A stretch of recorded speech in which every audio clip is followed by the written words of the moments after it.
ready? The Kornelia Stephanie Show. Wake up to love, your call to action. Join Kornelia as she empowers others to live heaven on earth. Kornelia teaches listeners how to be the authority over yourself, embracing your inner guru. Feel yourself uplifted into limitless expansion, integrating ease and grace in a changing world. This show will cover topics such as unconditional love, your physical body, how to be in extraordinary relationships, create financial and emotional wealth, embracing entrepreneurship in the new earth. Hello, everyone. Welcome to the Kornelia Stephanie Show. It's an honor and a pleasure to be with you. We have our stories of hope today, and we've got our first guest that is going to shed light on how to receive sexual pleasure and release the pain that a lot of us carry. And I didn't realize that there was as much pain as women are carrying when it comes to sexuality. But Naomi Harris is here, and she's a sexual pleasure and genital pain specialist. She supports women to heal their pelvic and sexual numbness, lack of libido and orgasm, pain and discomfort, so that they can live a turned-on life full of pleasure, passion, and epic sex. With over 15 years' experience as a naturopath, she incorporates psychosexual understandings as well as the de-armoring and other therapies to a whole person approach to healing. She works online and in person with women around the world who are managing a wide range of pelvic and sexual health situations and conditions. Naomi Harris, welcome to the show today. Thank you so much, Kornelia. It's so lovely to be here. So what got you started in this topic? What was the reason that you wanted to educate and bring this important discussion out? Because obviously there's a lot that we don't know about. Yes. Kornelia, like so many people, I started wanting to support other women in this area because of my own personal journey. And I love that this is a Stories of Hope podcast conversation that we're having, because the one thing that I think is the most important thing for healing in this area is hope. And I see the transformation that hope brings to my clients. And I know that for me, I needed to have the hope that I could heal as well, because that's my background. My background is also no orgasm, no pleasure, no relationships, and pain in my pelvis with sex as well. So that's how I got started.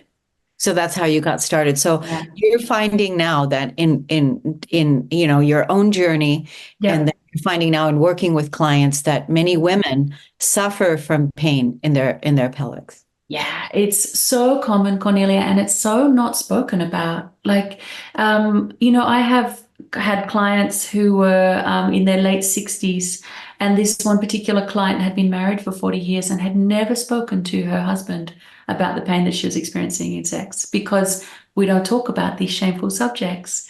But we think it's up to 30% of women maybe having chronic, and that means like longer term sexual pain. And it's much, much higher than that of women who might have, like at one or more times in their lives, pain with penetration or pain in the vulva or just pain in the vagina and the genitals. So it's so many of us, and yet we don't talk about it. It's like there's so much shame attached to it. So it's a hidden thing.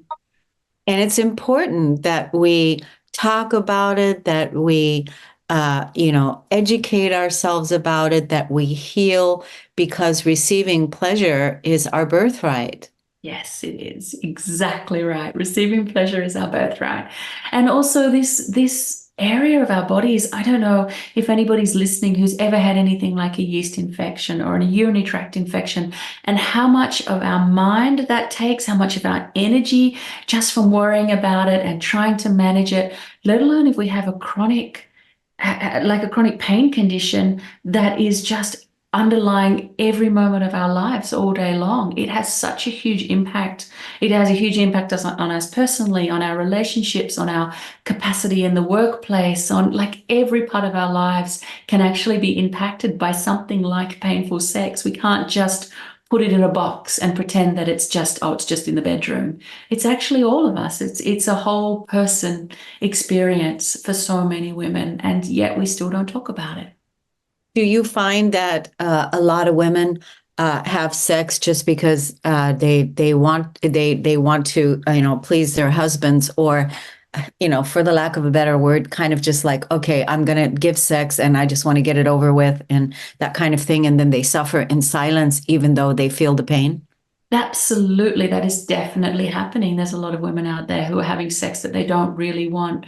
But there's also, like we have to have a look at it. It's more than just pleasing the other person. Like there is the intimacy of that sexual interaction. And there are women out there who are having painful sex because they want the closeness and the intimacy that comes from it. The reasons that we have sex, people have written books over the reasons that we have sex. So it's not quite that simple, but definitely. And also, as women, how many of us were ever educated to speak up about our needs? How many of us were ever educated to have the hard conversations or to say the hard things to other people? Well, a lot of us, or not most of us, are taught to be here to be providers and to take care of everybody else around us and to make sure that everybody else's needs are met and to make sure everybody else is comfortable and happy. But for us to actually go, actually, I'm not comfortable and happy.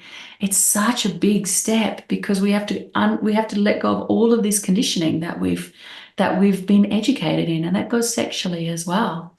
It's Is there a lot of like, is it even trauma and childhood wounding that shows up in that? Absolutely. And there can be many, many reasons. And I think that's really, I'm glad you asked that because it's worth saying as well. I've had many clients who have said to me, like, I wasn't abused as a child. I haven't had sexual trauma, or I haven't had sexual misuse. I don't understand why I'm having this pain. So yes, of course, there is all of the childhood reasons. There's the abuse, there's the misuse, there's all like those reasons. But our sexuality and our sexual pain is so complex that the reasons that we can be having it is like so much more than just that potential that there was abuse that happened. So I would also say to anybody who's listening, who's scared to get help or scared to kind of unpack it because they're worried about what they might find out, don't be scared about that because it's not like 1 + 1 = 2 with abuse and pain. There's so many other things that could possibly be going on. Yeah. So when people come to reach out to you, Yeah. what is it that they, how does the process begin? You guys get on a call? How does it work? How it works is with a lot of conversation, with me asking a lot of questions. Who are you as a person? What was your childhood like? What's your relationship with your own body? What's your relationships like? What is your life? What does your life look like? What's actually impacting your body in this way? What do you believe about sex? What do you believe about your own pleasure? What do you believe about your own body? And that can be so subtle as well, Kornelia. Like, do you believe that you're allowed to have pleasure, for example, if your partner doesn't have any pleasure? Are you allowed to be the only one in that experience that takes pleasure from the experience? And, like really subtle things are playing out all the time in the way that we're interacting with the world and interacting sexually. And so we start with really unpacking that. So that's one leg of it. And the other leg of it is what's actually going on in the body and how can we support the body to release. So you mentioned in my bio that I use something called de-armoring, and de-armoring is a touch-based method of releasing trauma, and we call it armor. So it's like protection that's being held in the body, and that armor can show up with pain and numbness and all of those symptoms. And the amazing thing is that we can actually work that ourselves and we can release that ourselves if we know how, we know what we're doing, and we know where the areas that we're working with. So I support the women with what's going on in the head, what's going on in the body, and then also just really practically, like how are they utilizing their body? Are they doing things that are actually setting up the pelvis for tension and pain? And are there ways to actually change the way that they're relating to the world through their body to release off that pain? And it's extraordinary how quickly healing can happen once the right set of circumstances are provided to the body. Do you think that it has a lot to do with the women wanting to, like, like you have the de-armoring Yeah. technique or, Yep. process that you use. Do you think that, women that really want to heal, just having that intent, like, I want to get to the bottom of this, I want to be free of this, I want to, get better with this, I want to be free. Do you find that that is very helpful when women have that intent? It's not even just helpful, Cornelia. I think it's necessary because, like unpacking any other massive part of our lives, as I'm sure you've had many conversations about, like really peak parts of our lives. If we want to really go into that and heal that, we have to be really willing to face the hard stuff, to show up every day and go, I don't want to do this, but I'm going to do it anyway because there's an end result that I want to get to. And sometimes it's wonderful, and sometimes it's filled with pleasure, and sometimes it's so difficult and it's filled with hard realizations or those feelings of I'm not getting anywhere until you do, so really showing up fully committed is really, really important. Absolutely. Do you help women with self-pleasuring? I can do, absolutely. So, our amazing female bodies are completely wired for pleasure, and we have orgasmic potential in every single cell of our bodies. And often it's just like knowing where to start. Like if somebody says that to you, where do you start? And so I help women with where to start, how to interact with the body. I give a lot of homework. I give the best homework in the world, I think, Oh, because good. a lot of it is go away and have a go at this and see what happens and come back and talk to me about it. So, yes, I do absolutely help with orgasmic pleasure as well. Yeah, I just feel like, a lot of women that are probably experiencing this also, they possibly feel that, they don't have a good body image, or they don't feel, Yeah, they don't feel they're beautiful, or they don't, yeah, there's a lot of shame and judgment around yes, how they feel as well. absolutely. Yeah. And the wonderful thing is we can heal our relationship with our own body image and then find pleasure, or we can find pleasure and that actually gives fuel to healing the relationship with the body image. We can go in both directions because they feed into each other in positive ways. Yeah. Pleasure helps with body image like nothing else because when you feel good in here, it's like it shines out of you. And then it doesn't matter that you're lumpy in areas that you don't want to be lumpy because you're juicy and you're turned on and you're feeling good. Yeah, that's so good. That's so good. Yeah. I think it's healthy for women to, be free of this. Do you Yeah. find that when you ask, when you're doing that process of asking all Yeah. the questions, do you find that when you're asking women about sex, Yeah. that their sexual beliefs are, that those beliefs are really old and really Yeah. right? And there, Yeah. that's really a lot where a lot of work is as well. Absolutely. It is unpacking all of that stuff and going, wow, I didn't even realize I believed this, but it Mm, was just taught to me as from such a young age that it just became part of me. But actually, I don't believe this at all. yeah. So yeah, definitely like really asking ourselves, what is it that I actually believe? Or what is my relationship with my body? Or what would I love it to be? Yeah. Independently of anything that anybody's ever told me it should be. Now, I'm curious to the age group of women that you work with. Oh, Is it that's everyone. everyone? From, I think the youngest has been 2021, very, very early 20s to late 60s into 70s. So women of all ages from all over the world, of all women.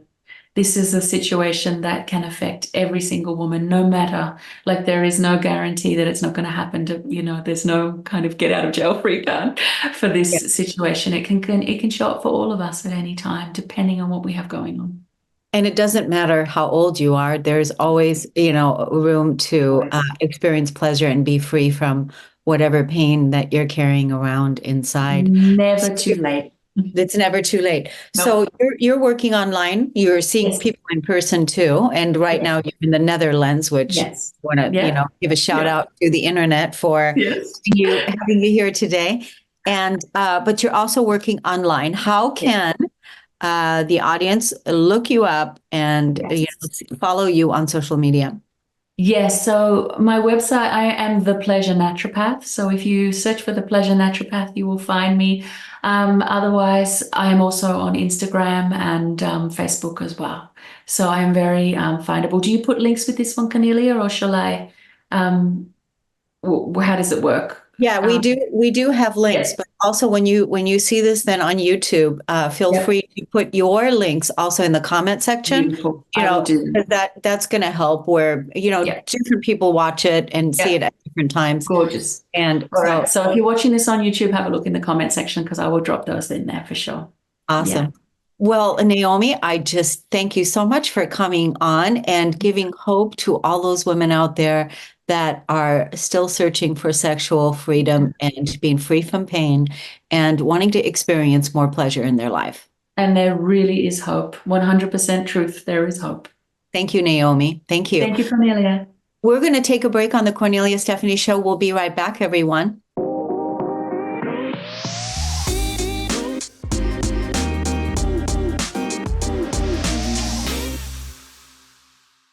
Welcome back to the Kornelia Stephanie Show, everyone.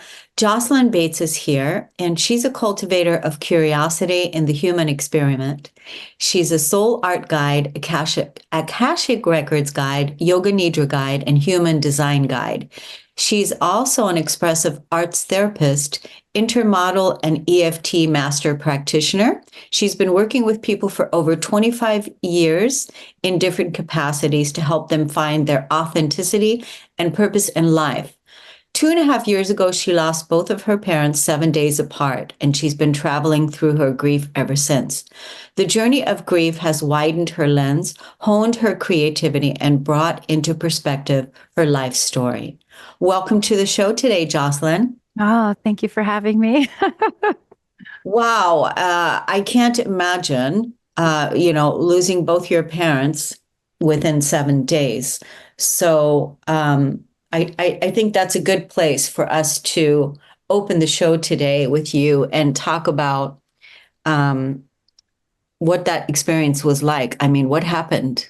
Yeah, and this was like in 2021, so it was during the COVID time, and everything was shut down. And it was my parents both got COVID, as did everybody in the house, and they went in to the hospital with COVID, but didn't make it out. And it wasn't necessarily COVID that killed them, but we experienced a lot of all of the protocols in the hospitals and not being able to advocate and not being able to really see them. And all, there were so many restrictions and really feeling like I didn't have a voice in it because we were living with them and they were like second parents to my kids. And so everything kind of happened at the home.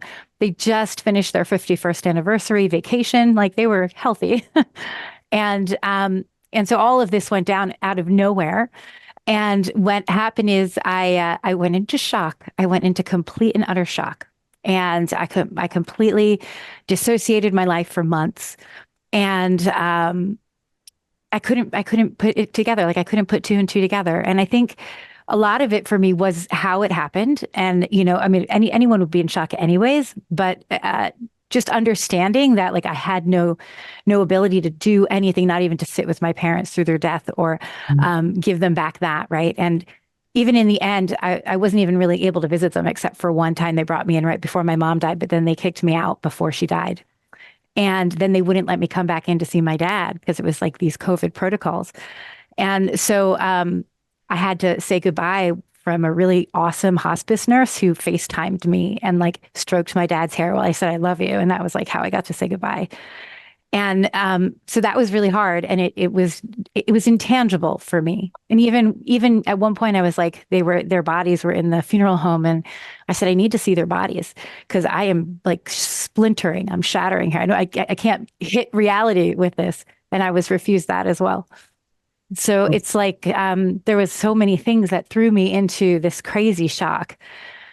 And it took me like 4 or 5 months to come out of it because right after they died, it was my dad's birthday, then Halloween and Thanksgiving and Christmas and my mom's birthday and my birthday all in 3 months. So it was like, or 4 months. So it was just a lot. And I wasn't ready to like look at any of it. I was just like, I can't. And then as I started to jump back into my body, because I was an expressive art therapist, I did know things to help me through. So I actually did write and journal and do art all the way through. I have journals and journals and journals of just free form writing and stream of consciousness writing. I don't remember writing it, but I think it kept a thread of me going. Mm-hmm. So I had that. And then I came into I started doing TM meditation, cold plunges. I started jumping into human design because my mother was very connected with that. She was very spiritual. And when I was looking in the emails to do all the financial stuff that happens when two parents die and it's 7 days apart, everything has to be doubled. Like, it's really crazy. I found one of the people that she loved in human design, and I contacted her. I said, I have nothing right now, and I just need to connect to my mom. And she had this Healing Your Witch Wound through Human Design program. And it was this beautiful community of women. And she said, you're in, just come and heal. And I think that really started me back to myself a little bit. Yeah. She gave you a lifeline. She gave me a lifeline. Yeah, she gave you a lifeline. I mean, I'm just appalled.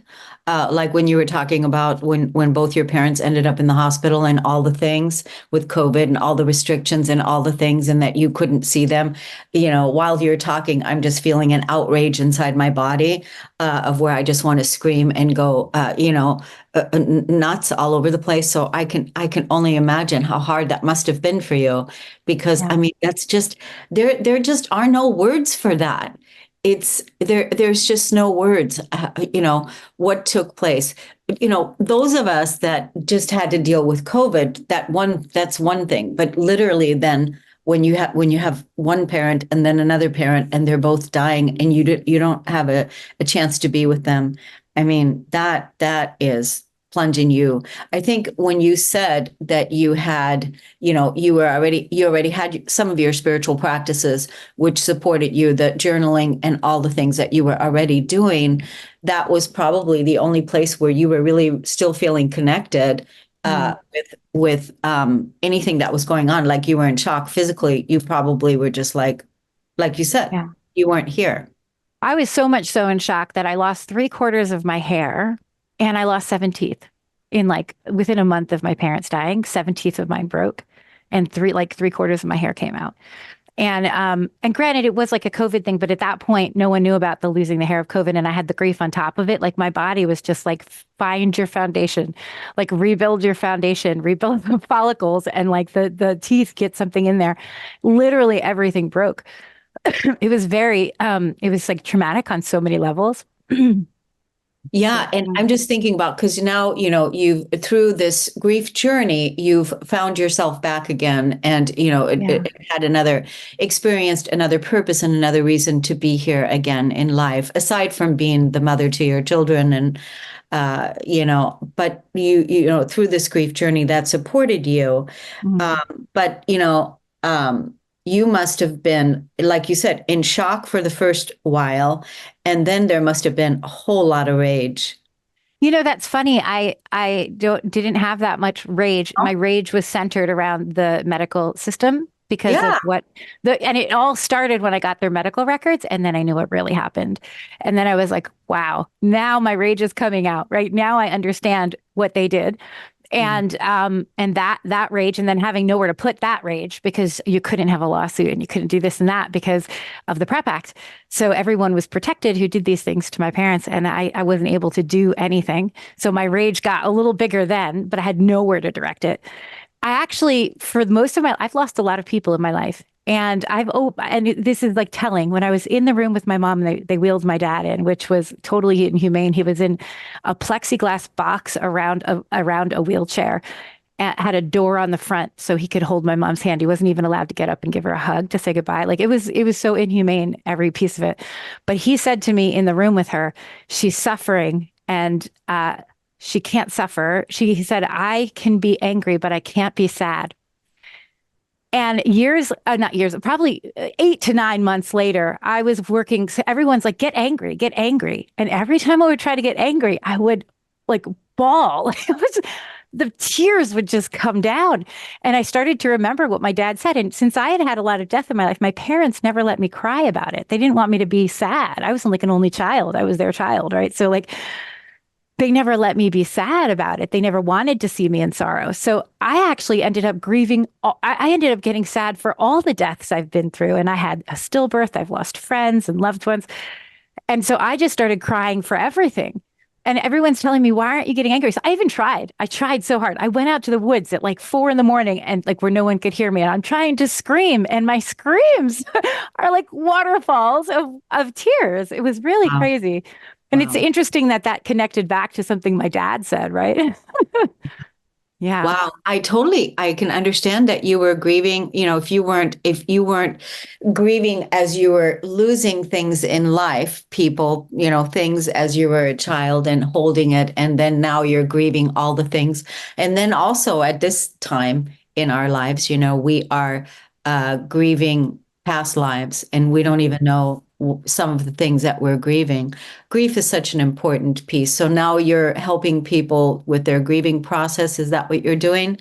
I do. I work with people in transitions, any kind of transitions. And grief is a major one for Gen X women, which is what I am. And, there's all kinds of life transitions that happen in that perimenopausal time for the Gen X woman. But no, grief has been a portal for me. And it's been, I have been 100% in it and witnessing and also being in my journey of how powerful it is. It's like when our hearts are broken open that wide, that much of a chasm is there. The opportunity for transformation is that big. And we have a little less of, I think, push against it. Like we walk in, if we can walk in a little bit, it can be life changing. I mean, the grief is going to happen anyways. We can't stop that, right? Grief is a lonely process, but it's also a universal process. So we might as well figure out how to use it and how to tap into ourselves. So that's kind of what I do through Akashic Records, which works with past lives and such, and human design, which is a big part of me deconditioning from becoming my own parent and being like that orphan and taking that on for a little while. And then I also work in yoga nidra as a touch point for the nervous system. And and I'm a soul art guide, which is so much wonderfulness. Well, that's Yeah. that's wonderful how you're how you've moved through all of that and healed all of this pain and going through the process. But here's the thing, Jocelyn, I'm really interested in having you on another show and where I want to talk to you longer, just especially about the injustices that were done to parents. I want to hear the story more. I'm really interested in it myself. Because I just think it's important that we talk about it more. We're not done with all of this yet, as far as the things that need to be talked about there. So I'd love to do that. I'll have my Ashley get in contact with you, and then we can set up another time to Absolutely. you and I can visit, and we can do a longer show and go into it.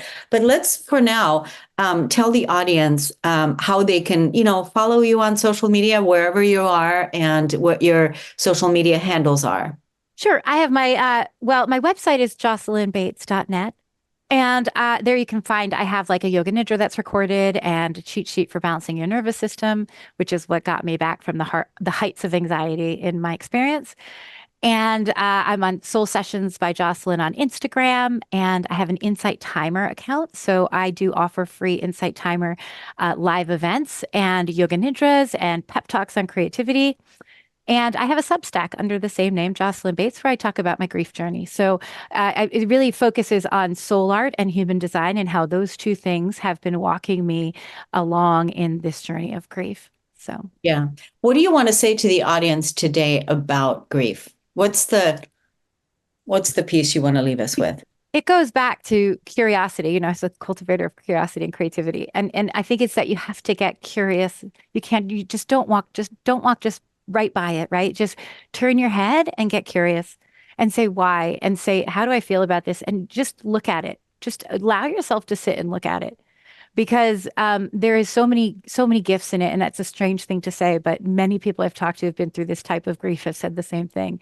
And it's really just if you can get curious and a little bit of courage and start expressing yourself creatively. And whether that means gardening for you or rearranging rocks or, doing art or writing, just give yourself an avenue of expression. And that avenue, that stream of expression will keep you alive, even through the hardest parts.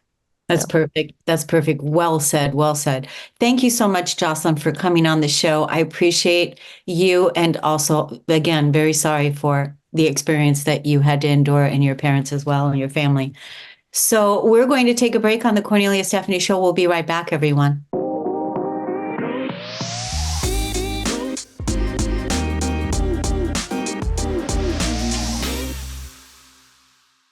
Welcome back, everyone. Randy Adkins Jr. is here. He's a Low Country native of South Carolina, creatively weaves his experience as a corporate consultant.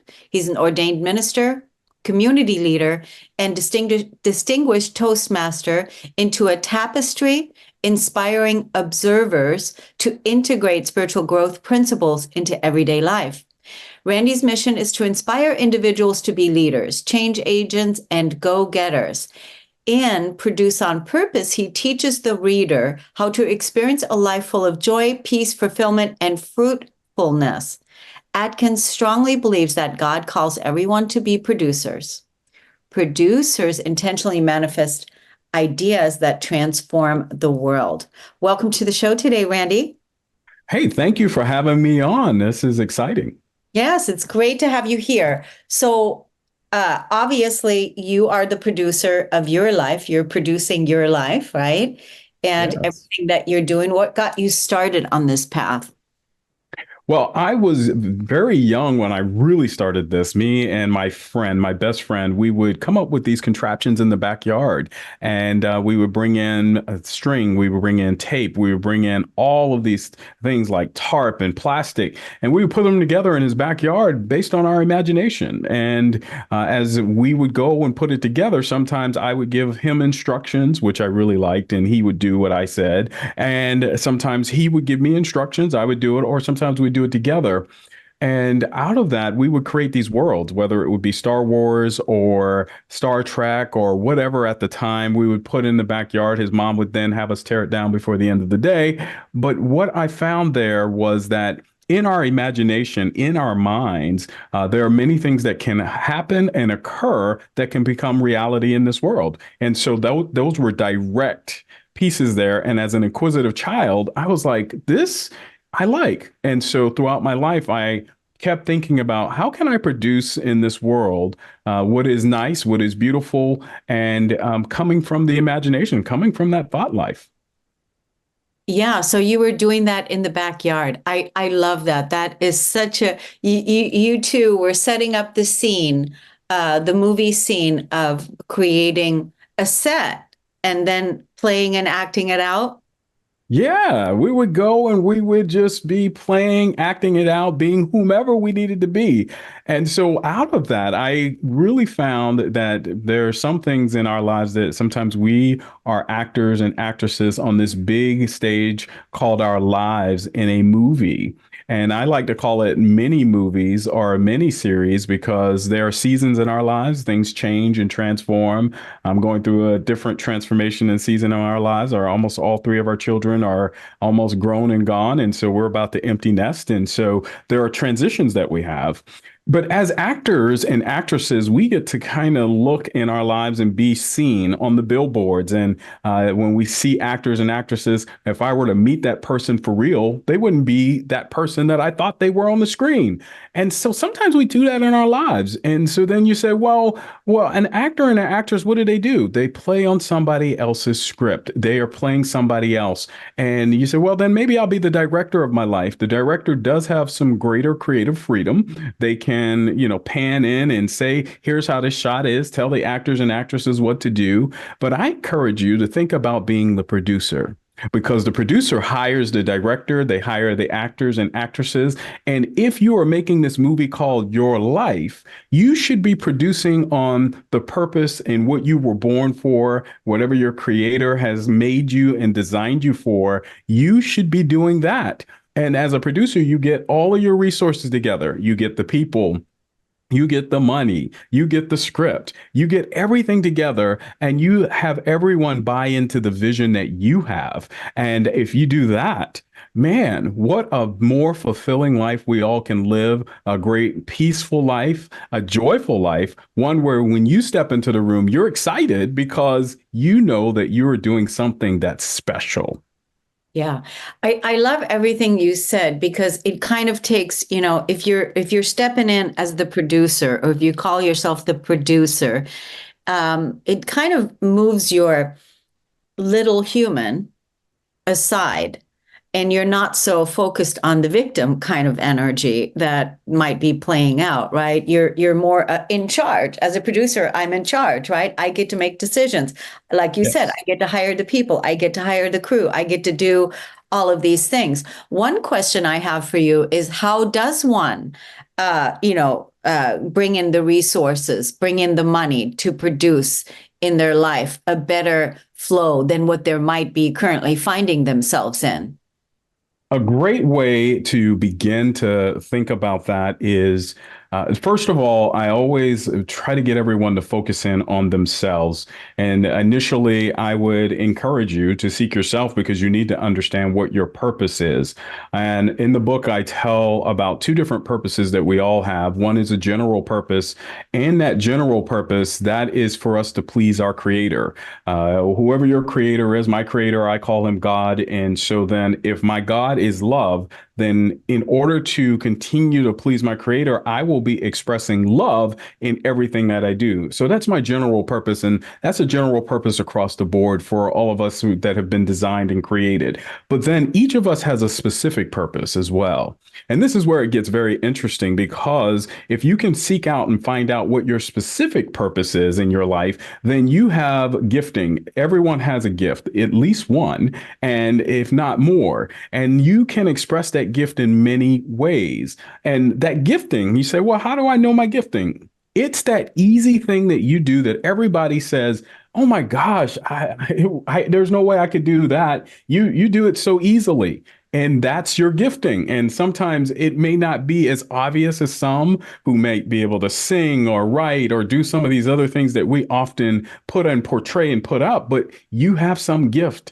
And once you understand that, then you're able to then move into a place where you are aligning I talk about us being a tripart being, like we have a body. The body's our five senses. You have a soul. The soul is where your mental, your will, your emotions, and then you have a spirit. If you begin to align what you're doing in your spirit, your soul, and your body, then with your purpose and what you're doing, then you're going to produce some of the greatest things in this world, some of the most creative things. And this is how your creative juices and creativity is birthed from within you to shine into this world. You have this light that you have. Everyone does. That should be shining in all places of your life. And when you're able to do that, then you begin to produce, and you can then get resources to align with that. You can then talk to people and say, hey, I need you to do this and help me with this, because then they can align with your vision. You can't just tell people, hey, I just want you to come be with me. And they're like, well, what are we doing? If you know what you're doing, then you're going to be able to gather the people and the resources. And I say when you begin to align, then even money or other resources that you may need will be more attracted to you, and you'll be able to move forward in that way to start to transform the things and be a producer of your life that produces those beautiful things. It's whether it's actually doing something for your creator or is it for your gifting. So beautiful. I mean, that is a complete, just a tweak in your life. It's an ownership that people can to take on the role, take on the job of being a producer in your own life, and then align with those principles that you talked about. Now, you wrote a book, Randy. Where can tell us a little bit about your book and where can people find it? Yes, my book is Produce on Purpose, Experience Life Being the Real You. In that book, we talk about being those producers and producing the beautiful things of life. You can find that book at www www.randyatkinsjr.com. There you will find information about this book. It's an ebook, it's a paperback. And for those of you who don't like having to read and do those things, you can get it on Audible as well. And for this show, I'll provide a 25% discount to any signed copy of the book if you put in the coupon code INSPIRED. That coupon code INSPIRED for that 25% off the signed copy. And you can find information about my podcast too. I have a podcast called Produce on Purpose, as well as many videos and sermons and great information about life. I encourage you to provide me some feedback. All my social media is also there on my website, randyatkinsjr.com. So I look forward to hearing from each and every one of you. That's so beautiful. I'm really excited to hear and see what you are going to create next in the empty nesting season of your life, and seeing what you're going to come up with. I do believe that, being a parent and being, a family, raising children is the most important job. And Yes. and that we keep a generation going that has roots and that has foundations, and that is living and acting on the right principles. And it sounds like that is the legacy that you have created. Thank you. Yes, we have. And we've shared that, and our children are doing phenomenal, and we're so grateful. That's so good. Well, Randy, I want to thank you so much for coming on the show. Many blessings to you, and good luck with everything that you're doing in creating and producing your life. We're going to take a break on the Kornelia Stephanie Show, everyone. We'll be right back.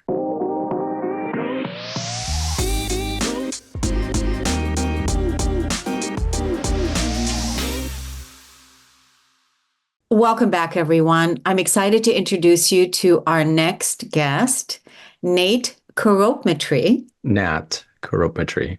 Nat Couropmitree is here, and he's a multifaceted guide and mentor. He supports ambitious professionals to heal self-sabotage so they can deepen self-trust, reclaim joy and energy, and succeed in their purpose.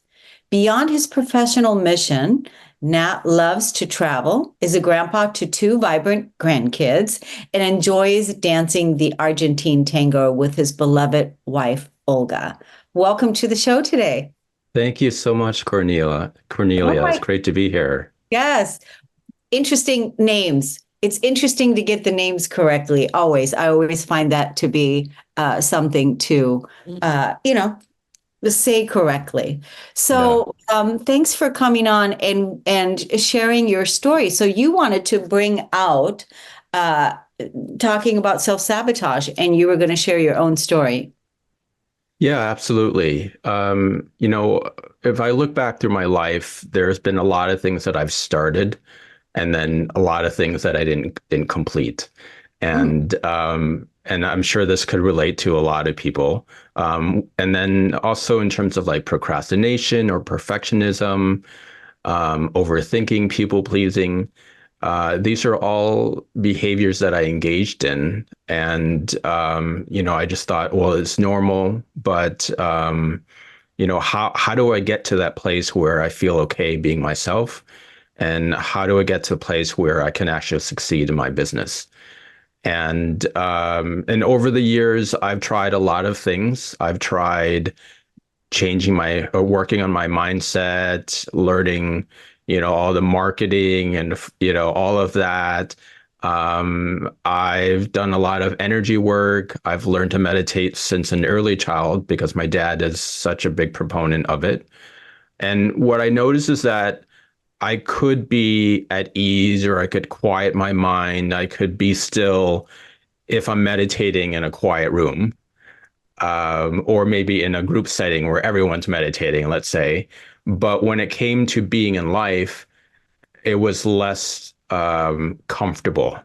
I didn't know how to be with both the uncertainty of life, the unknowns, or even the knowns, right? The conditioning that I came in with, or I picked up along the way. I didn't know how to be with that. So more recently, I've come to recognize that self-sabotage which encompasses this people-pleasing, perfectionism, overthinking, is actually a form of self-protection. That there's some part of us, often young, that is running the show, and it's living by these rules that it basically thinks that if you do certain things, you're gonna experience rejection, loss, disappointment, and it doesn't want to experience that, and so it creates those visceral feelings in our bodies, right? The contraction, the tightness, the however it shows up in our bodies, and we either want to run, escape, which was a lot of me. I was like, okay, let's find another way. I don't know how to face this. I don't want to do that. Let's find another way. And I took a lot of side roads and never really quite came back, right? And found something else. So, so this was me, of like, to the point now where, okay, I can see all of my patterns. I can see and I can meet those patterns and that part of myself with a whole lot of compassion and a whole lot of curiosity. And that is one of the keys to healing self-sabotage.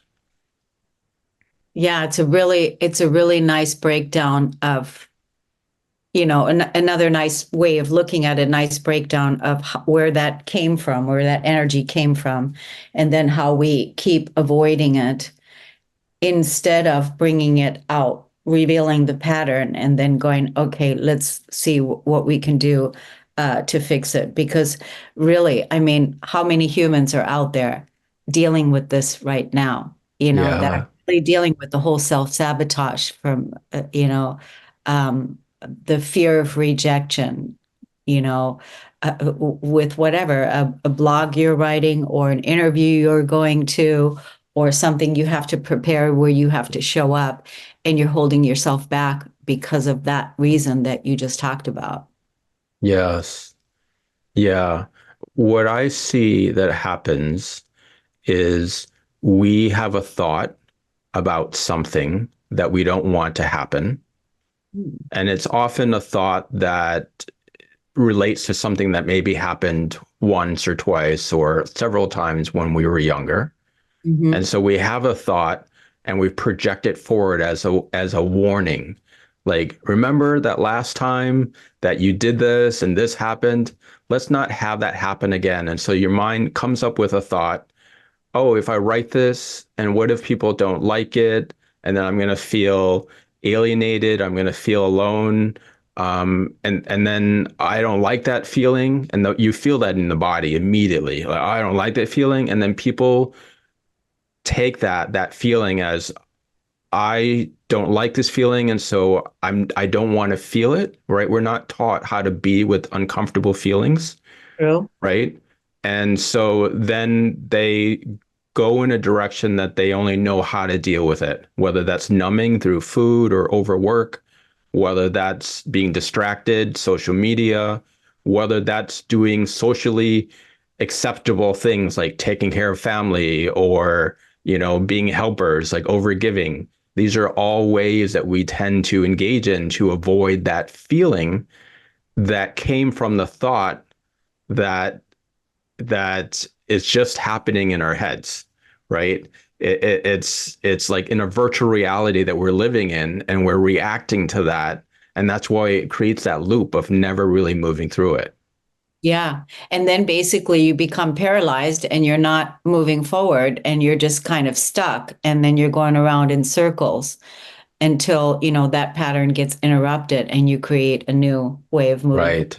I mean, I think it's, like the same thing, like just because of the way that the human thoughts are and the brain works and what we do is, even when you're, when you're thinking, like viewing something as positive and negative, when all of a sudden, let's just say it's your birthday and, you get all these birthday wishes from someone, from all the people. But then there's that one person that didn't send you a birthday wish, and it's that one negative thing that we focus Yeah. on.